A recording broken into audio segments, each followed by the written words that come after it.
Here we go, everybody. This video is going to cover the surface area and volume of spheres and hemispheres. So a sphere looks like a ball to you, and a hemisphere is take a orange or grapefruit and slice it in half, and basically you have half of a sphere.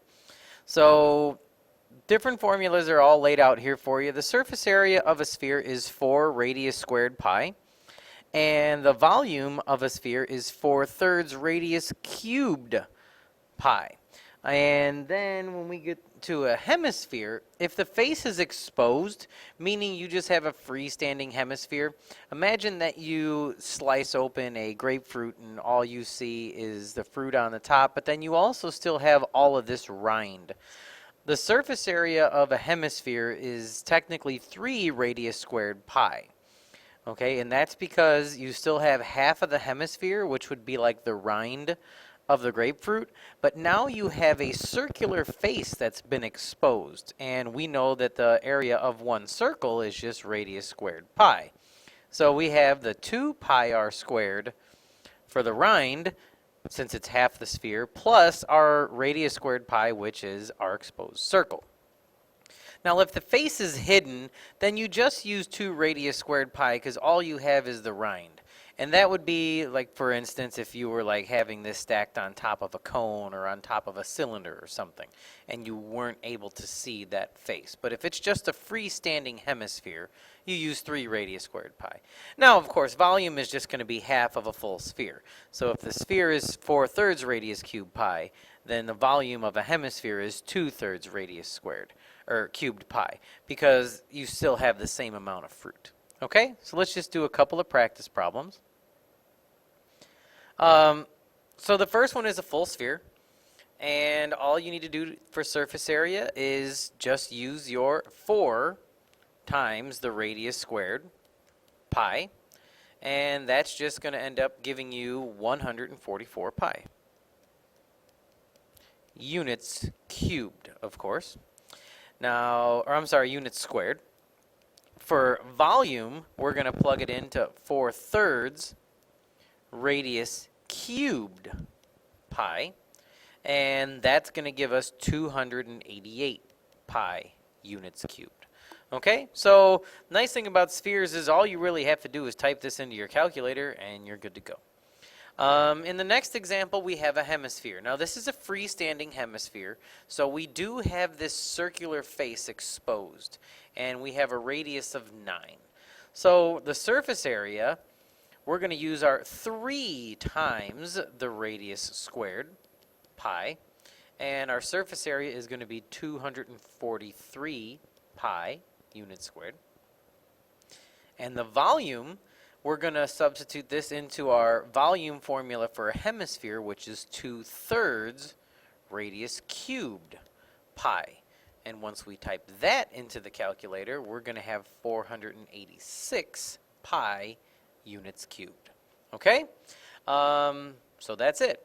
That's all you really need to do for spheres and hemispheres is just substitute into the formula. So now that you know how to find the volume of all sorts of different shapes, we're going to do one multi-step problem.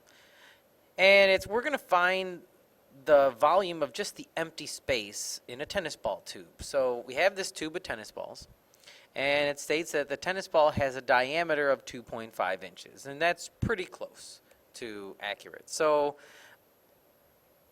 the diameter of each tennis ball is 2.5 inches, which means the radius is 1.25 inches, which means the height of the tube is 7.5 inches. So that's all the groundwork we needed to lay. So what we need to do here is just find the empty space. So if you think about that, we need to find the volume of the tube first. Like, what is the total volume of the tube without any tennis balls in there?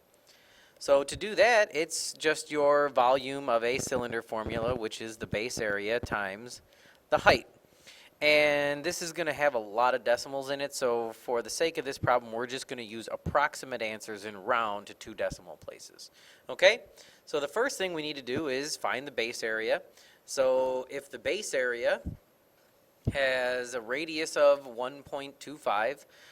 It's just going to be 1.25 for our radius squared pi, and we're going to multiply that by the height of this cylinder, which is 7.5.